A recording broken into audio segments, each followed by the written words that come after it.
Have you ever thought about how one word could change your life, the life of others? How a simple word can mark a moment in time that alters your entire universe. It's almost scary if you think about it. Scary to think how it could hold so much power. I believe the word no has power to catalyze change beyond our wildest dreams. A course correction, if you will. A course correction for ourselves, our families, communities, businesses, even entire generations. I believe this with all my heart. I believe this so deeply because I personally have experienced the power of no. Let me take you back 40 years. At 5 years old, I was silenced. Shh, he would say. I did what I was told. I trusted him. He was my dad. He was my dad. At 7, my objections were ignored. You see, I was led to believe that if I didn't stay quiet, I would be taken, ripped away from my brothers. Our family will be torn apart. You don't want that, do you? No, I didn't want that. So with the weight of the world on my shoulders, I remained compliant. As the years would go on, I would continue to object, question, and when home alone with him, hide. In the cabinet below the bathroom sink, in the linen closet buried beneath blankets, and sometimes I would crawl to safety under my brother's bed. It was the summer before 6th grade, and the rage that had been building inside of me finally exploded. I knew that this life, right now, this was not going to be my future. I was tired and mad as hell. I had just turned 11. I was tired of surviving, protecting myself. I had been lied to, manipulated, hurt beyond measure. How many soul injuries could one little girl take? Well, I was not going to tolerate it anymore. I remember daydreaming, sitting in class daydreaming of the day that I would finally speak it. That 2-letter word. That's right, I said 2-letter word, not 4-letter word. Now that 4-letter word is pretty powerful. So as the months went on, growing courage, I had decided that day had finally come. He would be home when I got off school. I remember looking at the clock, waiting for the bell to ring. My heart just slamming against my chest. You guys, I was so scared. With the countless threats I had received, I was uncertain of the outcome, but the fire in my belly told me I was not going to back down. That bell finally rang, and it was go time. I walked the same path I had walked hundreds of times before, but this time was different. Determined to conquer the enemy, I walked across the schoolyard, down the alley, through the back door of a puke green townhouse, and yelled, "Dad, we need to talk." Confused, he walked towards the kitchen table. This grown man that engulfed the entire room sat down. There was no turning back now. I swallowed hard. I leaned in. I locked eyes with him and spoke it. No. No more. Not ever, ever, ever again are you going to hurt me, and if you do, I will tell every single adult I know. In that very moment, everything changed. I was no longer a scared, compliant little girl. I was a force to be reckoned with. You could feel the power differential. It shifted. He knew I meant business, and an unwritten contract was immediately sealed.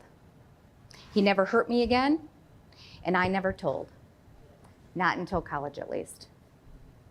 That simple word cracked open the foundation of my entire life. Yes, a tremendous amount of damage had been done, for sure. But my no shifted my life's course. No longer was I walking a path of abuse and victimhood, but a path of victory. What stood in front of me now was a wonderful opportunity to focus on my future. Junior high, high school, I thrived. Poured myself into sports and music and theater. Here I was, wrapped in my small town community, creating a new way. I was embraced by my peers, lucky enough to have more than one best friend.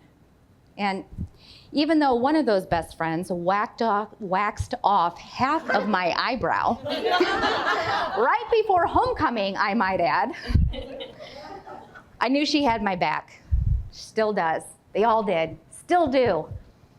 I was loved by teachers and coaches. What a gift. I'm so fortunate to have memories that make me feel all warm and nostalgic. It's my happy dance. I also have memories that make me so very sad.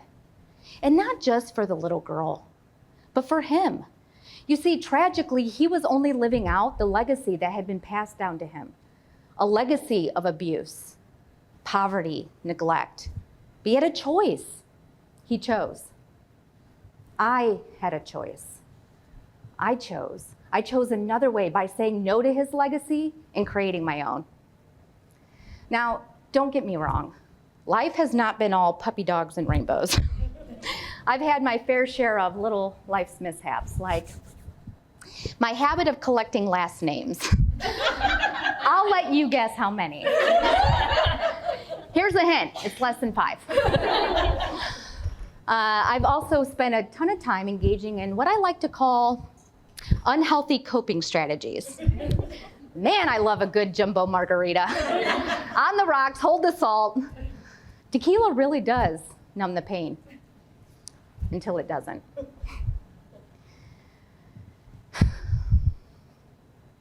I am proud to say that I have said no to collecting any more last names, and I have been alcohol-free for 2.5 years.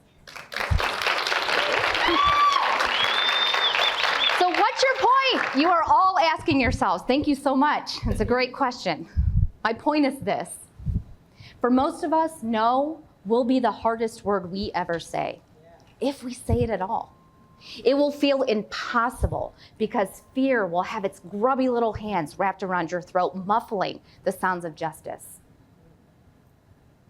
The price will seem too high. Your privacy, your dignity, your reputation, perhaps your livelihood, all on the line. For me, it was the fear of being taken away from my friends, my brothers.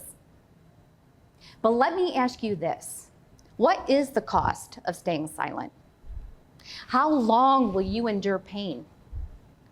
How long will you stand by in silence while others endure pain?